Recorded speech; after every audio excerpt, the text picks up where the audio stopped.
தவறுகள் தவிர்க்க முடியாதவை, ஏனென்றால் தானும் ஒரு மனிதன்தான், கடவுள் கிடையாது என்று பிரதமர் நரேந்திர மோடி தெரிவித்துள்ளார்.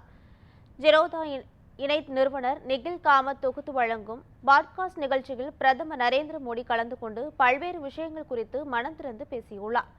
விரைவில் இந்த நிகழ்ச்சி ஒளிபரப்பு செய்யப்பட இருக்கும் நிலையில் அதன் ட்ரெய்லர் வெளியிடப்பட்டுள்ளது. அதில் நானும் தவறு செய்கிறேன், தவறுகள் தவிர்க்க முடியாதவை, ஏனென்றால் நானும் ஒரு மனிதன்தான், கடவுள் கிடையாது என்று பிரதமர் மோடி கூறியுள்ளார். சிறுவயதில் பள்ளியில் படிக்கும்போது தேர்வுகளில் போட்டி இருந்தால் அதிலிருந்து தப்பித்து ஓடிவிடுவேன் என்று கூறியுள்ள பிரதமர் மோடி, இருந்தபோதும் எப்படியாவது தேர்வில் வெற்றி பெற்று விடுவேன் என்று குறிப்பிட்டுள்ளார்.